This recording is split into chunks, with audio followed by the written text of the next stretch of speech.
तो प्रार्थना करतो, तो गुरुगुरुला शिवाय राहत नाही, असे आमचे सौरभ भाऊ धोत्रे भाऊंचा देखील या ठिकाणी आपल्या मंडळाच्याकडून सन्मान होत आहे।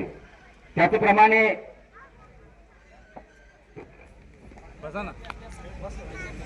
सन्मान आपले विजयदादा करत आहेत। दादांचा सन्मान करण्यासाठी आयुष्यमान तुषार भाऊ करशील या ठिकाणी सन्मान होता आहे आणि सन्मान करण्यासाठी आयुष्यमान अशोक दादा कदम दादा आपणास विनंती आहे पुढे येऊन आपले पोलीस पाटील मारुती दादा कदम यांचा मारुती दादा भालचे यांचा सन्मान करावा। या ठिकाणी आयुष्यमान बाळासाहेब नायकडी दादांचा देखील या ठिकाणी सन्मान होत आहे आणि सन्मान करण्यासाठी आयुष्यमान विजयदादा दशरथ मामा कदम विजू भाऊ आपणास विनंती आहे आपण पुढे यायचंय आणि या ठिकाणी दादांचा सन्मान करायचा आहे। दादांचा देखील या ठिकाणी सन्मान होत आहे आणि सन्मान करण्यासाठी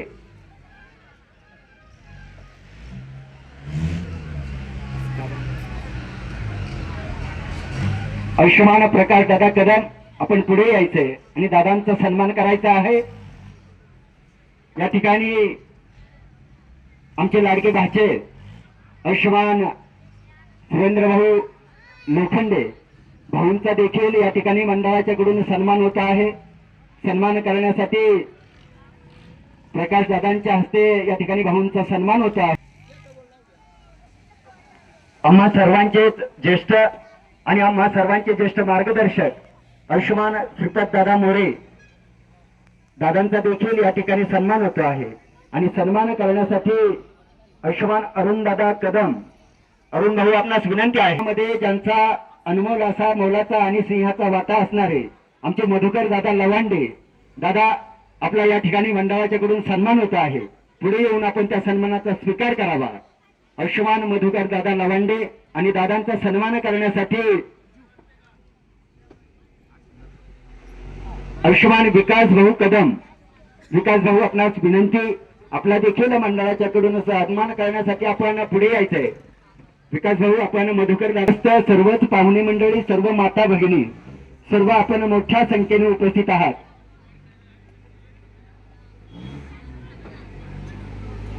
राजू दादा आपण पुढे यायचंय।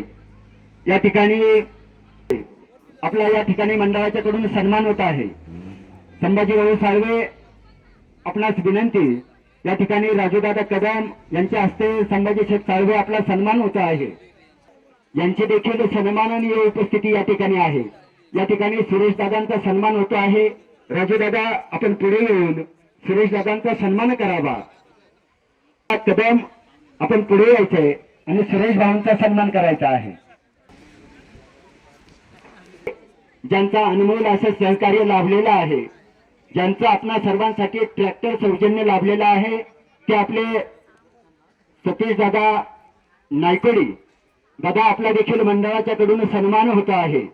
सतीश दादा आपण पुढे यायचंय आपला या ठिकाणी सन्मान होतोय आणि सन्मान करण्यासाठी कदम यांच्या हस्ते सतीश भाऊंचा सन्मान होतो आहे। डेकोरेशन ज्यांनी या ठिकाणी उभं केलं आणि कार्यक्रमाची शोभा वाढवली या डेकोरेशनचे मालक आणि स्पीकरचे मालक आयुष्यमान साईनाथ मस्करे दादा आपला देखील आपल्या मंडळाच्याकडून सन्मान होतोय। आपण पुढे यायचंय आणि त्या सन्मानाचा स्वीकार करावा। ज्यांची आवर्जून उपस्थित आहे आयुष्यमान निखिल भाऊ साळवे भाऊ आपल्या देखील आपल्या मंडळाच्याकडून सन्मान होतोय। तुषार भाऊ आपण पुढे यायचंय आणि भाऊंचा या ठिकाणी सन्मान करायचा आहे। सर्वच माता भगिनी आपण मोठ्या संख्येने उपस्थित आहात। सर्व माता भगिनींचा या ठिकाणी सन्मान करत असताना आमच्या मामी आयुष्यमानी उषाताई पोपट मामा धोत्रे मामी आपला देखील आपल्या मंडळाच्याकडून सन्मान होतोय आणि सन्मान करण्यासाठी आमच्या भगिनी संतोष भाऊ कदम आपण पुढे येऊन आमच्या मामींचा या ठिकाणी सन्मान करायचा आहे। आपल्या जुन्नर तालुक्याच्या आरपीआयचे अध्यक्ष आयुष्यमान पोपटराव राक्षे साहेब त्याचप्रमाणे आपल्या आरपीआयचे पुणे जिल्ह्याचे ज्येष्ठ मार्गदर्शक आयुष्यमान संभाजी शेठ साळवे साहेब, त्याचप्रमाणे आयुष्यमान शिंदे साहेब आणि आपल्या the Buddhist society of India तथा भारतीय बौद्ध महासभा या मातृसंस्थेच्या संस्कार विभागाचे सचिव आयुष्यमान संजयजी धोत्रे सर आपणास देखील विनंती आहे, आपण देखील धम्मपीठावरती यायचं आहे. सर्वच मान्यवरांचं या ठिकाणी आगमन होत असतानाच्या वातावरणामध्ये आजचा हा जयंती महोत्सव सोहळा तक्षशिला प्रतिष्ठानच्या वतीनं मंडळाच्या वतीनं मोठ्या आनंदाने या ठिकाणी संपन्न होत आहे. त्याच्याकडून सन्मान होत आहे. आचार्य संभाजी शेठ साळवे साहेबांचा देखील आपल्या मंडळाच्याकडून सन्मान होत आहे आणि सन्मान करण्यासाठी आयुष्यमान अशोक दादा कदम दादा आपणास विनंती आहे, आपण पुढे येऊन साळवे साहेबांचा सन्मान करावा. अध्यक्ष आयुष्यमान पोपटराव राक्षे साहेबांचा देखील या ठिकाणी सन्मान होत आहे आणि सन्मान करण्यासाठी आयुष्यमान गौरव भाऊ रामदास दादा कदम भाऊ आपण पुढे यायचे आहे आणि आपल्या जुन्नर तालुक्याचे आरटीआयचे अध्यक्ष आयुष्यमान पोपटराव राक्षे साहेबांचा या ठिकाणी सन्मान करावा. त्याचप्रमाणे the Buddhist society of India तथा भारतीय बौद्ध महासभा या मातृसंस्थेचे संस्कार सचिव सन्मान होतो आहे. त्याचप्रमाणे शिंदे आरटीआय अध्यक्ष शहर यांचा देखील सन्मान होतोय आणि सन्मान करण्यासाठी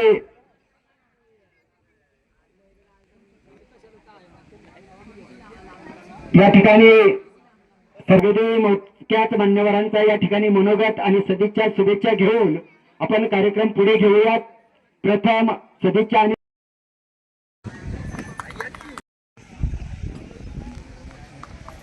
आणि या ठिकाणी संयोजकांना विनंती आहे, पुढील कार्यक्रमाचं नियोजन या ठिकाणी आपण करायचं आहे. भगवान गौतम बुद्ध स्वराज्याचे संस्थापक राजा शिवछत्रपती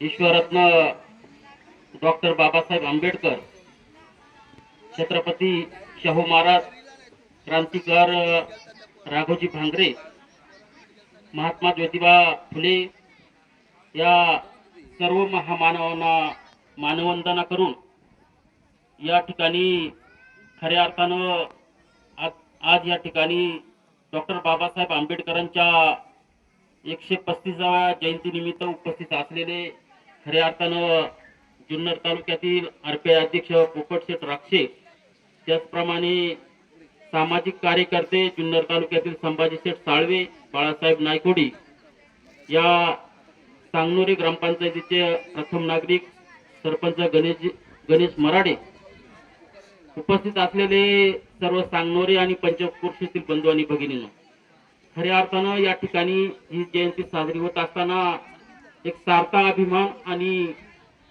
एक या ठिकाणी छाती भरून येते की या ठिकाणचा जो समाज आहे, या ठिकाणचे जे ग्रामस्थ आहेत, चांगल्या पद्धतीनं या ठिकाणी या जयंतीला खऱ्या अर्थानं उत्स्फूर्तपणे साथ देत असतात आणि ही अनेक वर्षाची परंपरा या ठिकाणी आपण पाहत असतो. या ठिकाणी बाबासाहेबांच्या खऱ्या अर्थानं जीवनावर मी बोलणार नाही, आपल्याला सर्व त्यात ज्ञात आहे, परंतु खऱ्या अर्थानं सामाजिक संघर्ष करीत असताना, समाजासाठी लढा देत असताना बाबासाहेबांच्या जीवनामध्ये किती संघर्ष त्यांना द्यावे लागले ते आम्हाला आपण नेहमी पाहत असतो, ज्ञात आहे. या ठिकाणी खऱ्या अर्थानं सांगत असताना एक सामाजिक दृष्टिकोन म्हणून कोण आपल्याला मदत करील, कोण आपल्याला वाचवेल या भ्रमात खऱ्या अर्थानं आपण राहिलं नाही पाहिजे. त्याचं कारण असं आहे की खऱ्या अर्थानं सावली ही उजेडात पडत असते आणि ही सावली खऱ्या अर्थानं उजेडात पडत असते. त्यामुळं आपण खऱ्या अर्थानं बाबासाहेबांनी खऱ्या अर्थानं सांगितलंय की आपण आपला विकास केला पाहिजे. विज्ञानवादी युगाकडे आपण खऱ्या अर्थानं झेप घेतली पाहिजे, परंतु अज्ञान युगाकडे आपण अज्ञानवादी युगाकडे आपण झेप घेत असतो. समाजामध्ये अनेक चालीरीती, परंपरा, रूढी ह्या फोडून काढल्या पाहिजेत आणि ज्यावेळेस खऱ्या अर्थानं ह्या चुकीच्या चालीरीती, परंपरा, रूढी ज्यावेळेस आपल्या जीवनामधून किंवा आपल्या कुटुंबामधून निघून जाणार नाही तोपर्यंत आपला विकास होणार नाही. खऱ्या अर्थानं ज्यावेळेस खऱ्या अर्थानं बाबासाहेब परदेशामध्ये शिक्षणासाठी गेले होते आणि तिकडनं ज्यावेळेस या ठिकाणी आले इंडियामध्ये, त्यावेळेस आजही ती प्रथा आहे आपल्याकडे. आपण पाहतोय की एखादी डिलिव्हरी झालेली बाई किंवा एखादं मूल घरामध्ये जर येत असेल, त्याच्यावर भाकरीचा तुकडा वळवून या ठिकाणी टाकत असतात.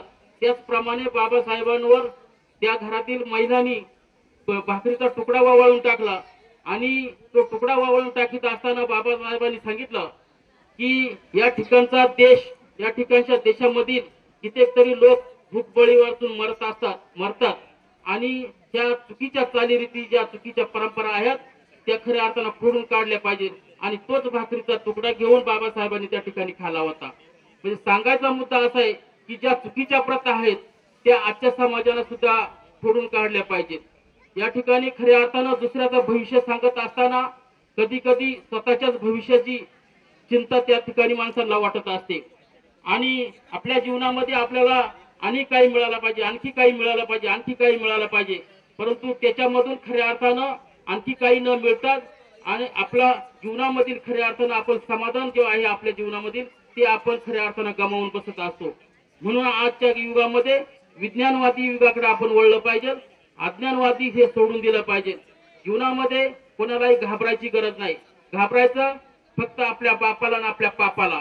जर आपण आपल्या जीवनामध्ये पाप करत असेल, त्या पापाला आपण घाबरलं पाहिजे आणि आपल्या बापाला घाबरलं पाहिजे. अन्यथा या जीवनामध्ये त्या समाजाच्या राहाडगाड्यामध्ये कोणालाही घाबरायची गरज नाही. आणि हेच तत्व खऱ्या अर्थानं बाबासाहेबांनी स्वीकारलं होतं. म्हणूनच खऱ्या अर्थानं समाजाला न्याय देत असताना, खूप मोठं हे समाजामध्ये संघर्ष करत असताना एवढं मोठं कार्य त्यांनी केलं. देशासाठी, सगळ्या समाजासाठी एवढी मोठी घटना लिहिली गेली आणि ह्याच जोरावर, त्या शिक्षणाच्या जोरावर खऱ्या अर्थानं बाबासाहेबांनी एवढी उंची गाठली.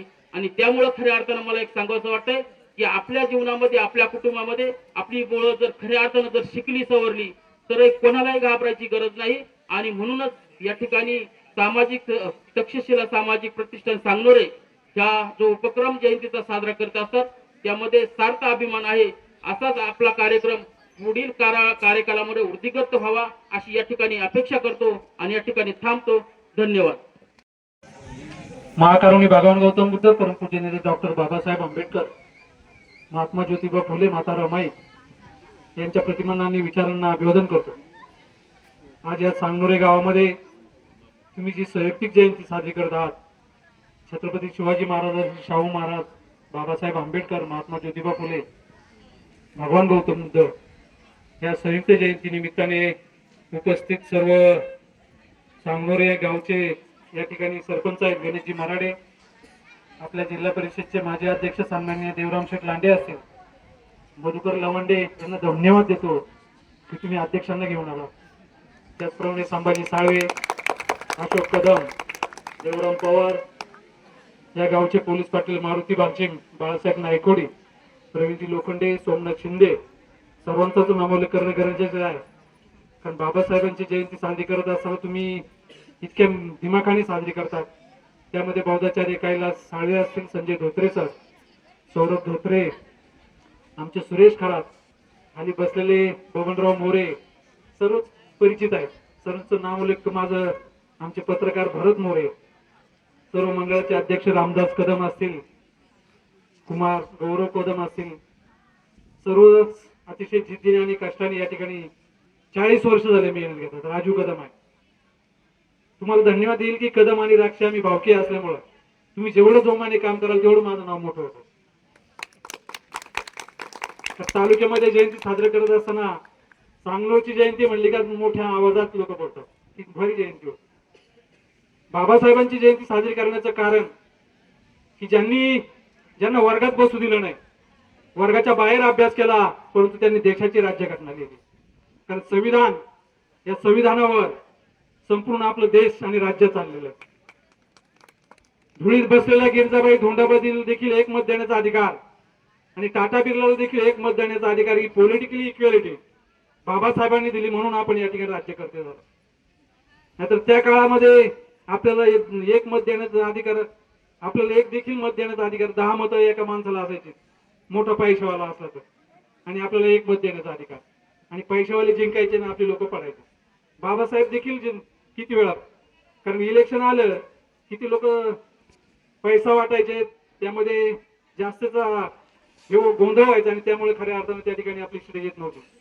परंतु बाबासाहेब जन्माला आले आणि त्यांनी ते संविधान लिहिलं आणि आपल्या ग्रामपंचायतचा सरपंच गणेश मराठीला मागच्या वेळेस शिंगाड्याची पत्नी होती. हे कशामुळं? तर देशात राज्यघटना लिहिताना या ठिकाणी SC ST ओबीसीचं आरक्षण दिलं. 341, 42, 43 कलमामध्ये ओबीसींना, मराठ्यांना देखील आरक्षण बाबासाहेबांनी दिलं, कारण घटनेमध्ये तशी तरतूद केली. या ठिकाणी बाळासाहेबांनी अभ्यास करून सांगितलं. आणि हे 340, 41 वर कलम देताना देखील बाबासाहेबांनी त्या कलमामध्ये लिहिलं की तुम्हाला आज 3000, 4000 एकर जमीन आहे, परंतु पूर्वी या जमिनी त्या नष्ट झालेल्या आहेत, लोकसंख्या वाढत चाललेली आहे आणि ही लोकसंख्या वाढल्याने तुम्हाला 1 गुंठा देखील जमीन वाटायला येणार नाही. सांगनोरे आणि खुबीची परिस्थिती तीच झाली. फक्त राहायला घर आहे 2 गुंठे जागामध्ये. जमिनी धरणामध्ये गेल्यामुळे खऱ्या अर्थानं विस्थापित झालेल्या. 8 डिसेंबर 1996 आम्ही जो धरणग्रस्तांचा मोर्चा काढला, त्या मोर्चामध्ये सांगनोरची लोक माझ्याबरोबर येरवड्यामध्ये होते, कारण आपण सत्याग्रही लोक. बाबासाहेबांनी 14 तळ ओपन केलं, मार्चचा सत्याग्रह, मनुस्मृती जाळे. बाबासाहेबांचा इतिहास जर सांगितलं तर अतिशय वेळ देखील पुरणार नाही, कारण कुंडलिक पाटील म्हणून सोलापूरचे होते, त्यांच्या मुलाच्या हातून एक चुकी झाली, त्यांचा खून झाला आणि त्यांना फाशीची शिक्षा त्या ठिकाणी देण्यात आली. परंतु त्यावेळेस जजनी सांगितलं की नुसती फाशी, परंतु फाशीचा अर्थ इतका सिरियसली कोणी घेतला नाही की याला फाशी होणार. तिच्याकडे इतके पैसे होते कुंडलिक पाटलाकडे, त्यांनी सांगितलं मोठे मोठे वकील आणा, माझी संपूर्ण इस्टेट गेली तर चालेल, परंतु माझ्या मुलाला वाचवलं पाहिजे. आणि कुणकुण बाबासाहेबांच्या जवळ गेल्यानंतर बाबासाहेब म्हणले अरे एवढे अतिरथी महारथी वकील गेले परंतु त्यांनी काही तुमची घेस घेतली नाही, परंतु मी एक शेवटचा प्रयत्न करतो. आणि खऱ्या अर्थानं बाबासाहेबांनी ती केस हातात घेतली आणि जजनी सांगितलं की याला तर फाशी आहे. फाशी दिल्यानंतर त्याला तिथं सुळावर उभं केलं, त्याच्या गळ्यात फास अडकवला, वरून टोपी टाकली आणि त्या ठिकाणी बाबासाहेब त्या ठिकाणी देखील काही बोलले नाही.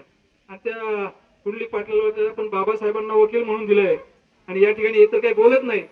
पण बाबासाहेबांनी नंतर शब्द वापरला का जजला, थांबा साहेब, तुमची संपूर्ण विधी पूर्ण झालेला आहे, परंतु आता ही फाशीची जी तुम्ही शिक्षा दिली होती ती पूर्ण झाल्यानंतर आता त्याला तुम्ही फाशी देऊ शकत नाही.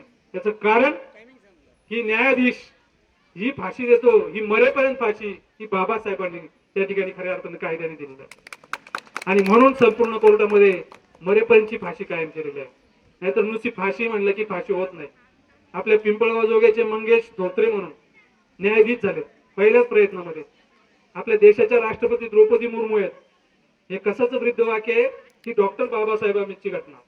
शिका, संघटित व्हा आणि संघर्ष करा. शिकल्याशिवाय माणूस संघटित होत नाही आणि संघटित झाल्याशिवाय संघर्ष करत. संघर्ष कशासाठी? आपल्या न्याय हक्कासाठी संघर्ष करा. देवराम लांडे आणि आमचे समाज कल्याण सभापती नीता कदम होते. निधी आम्ही जुन्नरला जाणार 32 समाज मंदिर आणलं अध्यक्ष असताना. याचं कारण की आपल्या हातात सत्ता आहे. आता देखील जितेंद्र बडेकर म्हणून आपले समाज कल्याण सभापती आहेत. अमोलताई चे या ठिकाणी धन्यवाद देईल की माईताई त्यांची सुनबाई आहे, ती देखील जिल्हा परिषदला आहे. आपल्या सोनाबाई दाभाडे आहेत. हे संपूर्ण कशासाठी सांगतो की आपल्याला निधी आणायचं तर सत्तेमध्ये आपण सहभागी पाहिजे. सत्तेशिवाय शहाणपण नाही, गाढवाच्या मागून आणि अधिकाऱ्याच्या पुढून जायचं नाही हे सांगतात. त्याचं कारण की सत्ता हातात पाहिजे. केंद्रात देखील आपली सत्ता आहे, आठवले साहेब त्या ठिकाणी काम करतात. राज्यामध्ये देखील सत्ता आहे, आता जिल्हा परिषदला सत्ता आहे. हे सर्व कशासाठी आहे की आपल्या न्याय हक्कासाठी. तुम्हाला घरकुल मिळालं पाहिजे, तुम्हाला गिरणी मिळायला पाहिजेत. अध्यक्षांनी बाबासाहेबांचं फोटो देऊन गिरणी वाटली. बाबासाहेब त्यांना ज्ञात होते, कारण बाबासाहेब नसते तर म्हणले मी एल्ग्याचा आऊट आणला. त्यांचं अध्यक्षपद देखील आम्ही वाचवलं. अजितदादांना ठणकावून सांगितलं की याद राखा दलित आदिवासी अल्पसंख्याकांना असा त्रास द्याल तर, आणि त्यांचं 2.5 वर्षाचं त्या ठिकाणी अध्यक्षपद शाबीत ठेवलं. याचं कारण की आपण शिकलोय, आपल्याला अभ्यास कळलेला आहे. बाळासाहेब नायकोडीने देखील अभ्यास कळलेला आहे. मारुती बालचिम देखील उत्कृष्ट वक्ता आहे, परंतु या ठिकाणी वेळ नाही. आणि वेळ आहे भावी, कारण सगळे अतिशय तोलामोलाची कार्यकर्ते आहेत, त्याच्यामुळे अधिकचा वेळ नाही देत. या मंडळाला पुन्हा एकदा शुभेच्छा देईल. 40 वर्ष झालेले, पुढच्या वर्षी देखील धनखेडच्या या ठिकाणी जयंती साजरी करा, जेणेकरून तुमचं नाव आपल्या केंद्रात गेलं पाहिजे. आठवले साहेबांना देखील मला या ठिकाणी फोन आला पाहिजे की या ठिकाणी तुमची मुलं अतिशय कष्टाने आणि जिद्दीने काम करतात. पुन्हा एकदा या मंडळाला मी धन्यवाद देतो. तुम्ही आम्हाला या ठिकाणी बोलवलं, आमचा सन्मान केला. तुमचं सर्वांचं या ठिकाणी अभिनंदन करतो. थांबतो. धन्यवाद. जय भीम. सन्माननीय व्यासपीठ, व्यासपीठावरती उपस्थित सर्व मान्यवर, सर्व समाज बांधव या सर्वांना भीम जयंतीच्या हार्दिक शुभेच्छा. हवा वेगाने नव्हती, हवेपेक्षाही त्यांचा वेग होता. हवा वेगाने नव्हती, हवेपेक्षाही त्यांचा वेग होता. अन्यायाविरुद्ध लढण्याचा त्यांचा इरादा नेक होता. अन्यायाविरुद्ध लढण्याचा त्यांचा इरादा नेक होता. असा भीमाईचा लेख लाखात एक होता. असा भीमाईचा लेख लाखात एक होता. आज या ठिकाणी भारतीय राज्यघटनेचे शिल्पकार, भारतरत्न डॉक्टर बाबासाहेब आंबेडकर यांची जयंती आज या ठिकाणी मोठ्या आनंदात आणि उत्साहात साजरी होते. दरवर्षी आपण ही जयंती मोठ्या उत्साहाने आदराने साजरी करतो. बाबासाहेबांचं जीवन, त्यांचं कर्तृत्व हे आपल्या सर्वांना अतिशय असं योगाचं मोलाचं योगदान आहे. बाबासाहेबांच्या बाबतीत सांगायचं म्हटलं, आपण जगावं कसं, संघर्ष करून प्रयत्न कसं करावा, अन्यायाविरुद्ध लढा कसा द्यायचा, वादळासमोर कसं उभं राहायचं, अशी त्यांची जीवनाची त्यांचं कर्तृत्व आपल्या सर्वांनाच नव्हे तर संपूर्ण जगाला त्यांनी दाखवून दिलं की आपण आपल्या जीवनामध्ये कसं जगावं. अधिक जास्त काही न बोलता, थोडं लेट आल्यामुळे सर्वांची दिलगिरी व्यक्त करतो, कारण आज भरपूर लग्न होती, लग्नामुळे थोडं उशीर झाला मला. अधिक जास्त न बोलता सर्वांना भीम जयंतीच्या हार्दिक अशा शुभेच्छा देतो. थांबतो. जय भीम, जय शिवराय, जय आदिवासी. आदर्शांना प्रथमतः त्रिवार वंदन, पंचांग प्रणाम. सर्वच परिवर्तनवादी संत महात्म्यांना देखील त्रिवार वंदन, पंचांग प्रणाम. डॉक्टर बाबासाहेब आंबेडकर यांच्या 135व्या जयंती महोत्सवाच्या निमित्तानं तक्षशिला प्रतिष्ठान सांगणारे हा जयंती सोहळा अगदी थाटामाटामध्ये पार पडत असताना आज या कार्यक्रमासाठी आणि बाबासाहेबांचे विचार, महामानवांचे विचार आपणापर्यंत पोहोचवण्यासाठी उपस्थित सर्व सन्माननीय व्यासपीठ सर्वांना आणि आपण उशीर झालेला असताना देखील सर्वजण अतिशय आपुलकीनं ऐकत असणारे सर्व उपासक आणि उपासिका, सांगणारे गावचे ग्रामस्थ सर्वांना या ठिकाणी मी प्रथमतः सविनय जय भीम करतो. व्यासपीठावर, धम्मपीठावर, संस्कारपीठावर असणारे सर्वच मान्यवरांना माहिती आहे की समोरची बसलेली माणसं ही कंटाळलेली आहेत. त्यांची मानसिकता बसण्याची नाही, परंतु खऱ्या अर्थाने या ठिकाणी साळवे साहेब असतील, रक्षे साहेब असतील, ह्यांचे मनोगत या ठिकाणी आपण ऐकणार आहात. अधिकचा वेळ मी या ठिकाणी घेणार नाही. आपणाला तथागत भगवान गौतम बुद्ध यांचं जीवन परिचय माहिती आहे. डॉक्टर बाबासाहेब आंबेडकर यांनी केलेलं कार्य आपल्याला माहिती आहे. छत्रपती शिवाजी महाराज, ज्यांना आपण रयतेचे राजे म्हणतो, त्या राजांनी 18 पगड जातीचे मावळे एकत्र करून सर्वांसाठी केलेलं जे काही कार्य आहे, केलेले काम आहे, ते आपल्याला अभिप्रेत आहे, आपल्याला माहिती आहे. परंतु खऱ्या अर्थानं भारत भूमीवरती जम्बूद्वीपामध्ये बौद्ध धर्माचा ज्यांनी प्रसार आणि प्रचार करण्याचं काम तथागत भगवान गौतम बुद्धांच्या नंतर ज्यांनी केलं ते सम्राट अशोक, की ज्यांना आपण देवानप्रिय प्रियदर्शी सम्राट अशोक म्हणून संबोधतो.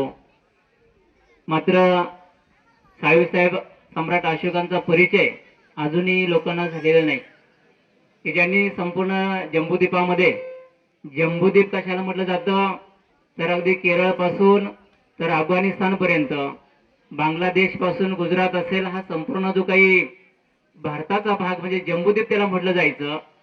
मग त्यामध्ये पाकिस्तान आहे, अफगाणिस्तान आहे, ही सगळी राष्ट्र त्यामध्ये असायची. आणि या सगळ्या राष्ट्रांवरती राज्य करणारा जो राजा, एकमेव राजा होऊन गेला की ज्याने मौर्य साम्राज्य जे आहे ते 1200 वर्ष त्या ठिकाणी टिकलं. असा जो राजा होता तो सम्राट अशोक.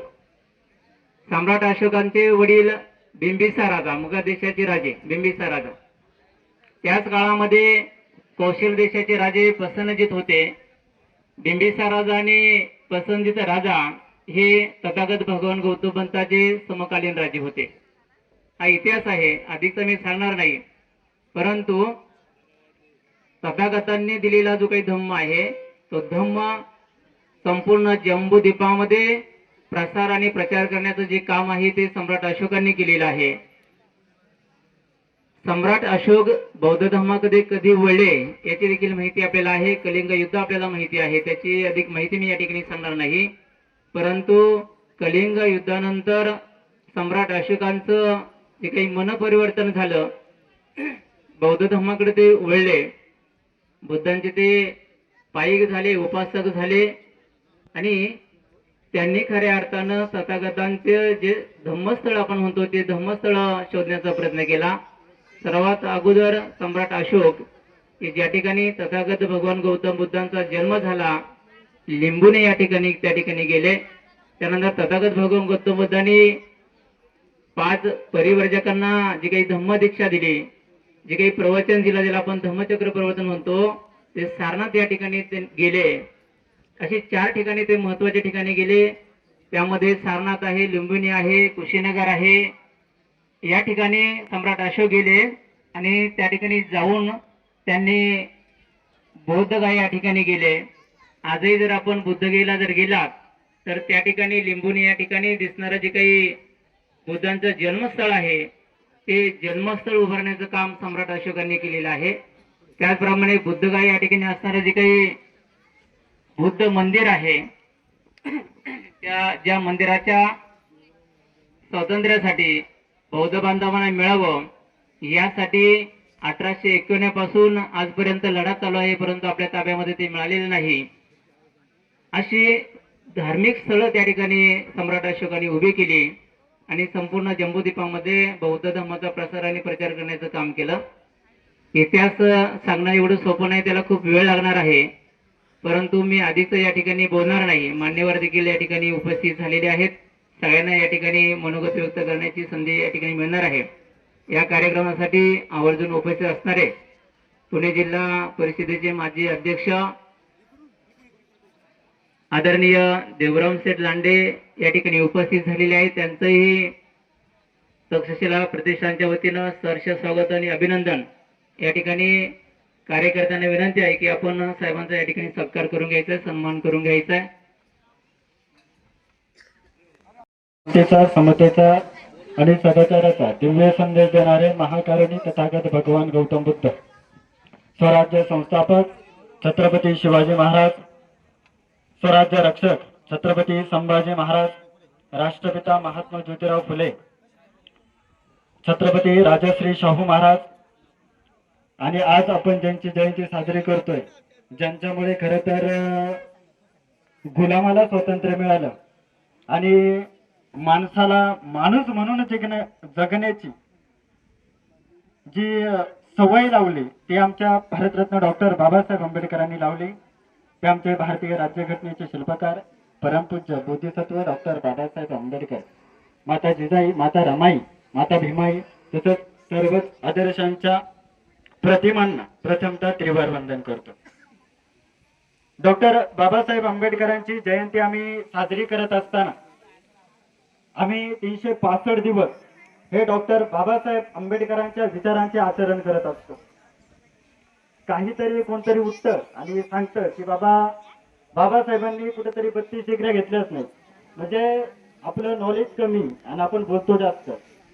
तर ही गोष्ट खरं तर बोलण्या अगोदर, नंतर भीमटोला बसल्यानंतर तुम्ही ज्यावेळेस कबूल करता की नाही आमच्याकडून चुकलं, तर बोलण्या अगोदर बाबासाहेब तुम्ही वाचायला शिकले पाहिजे.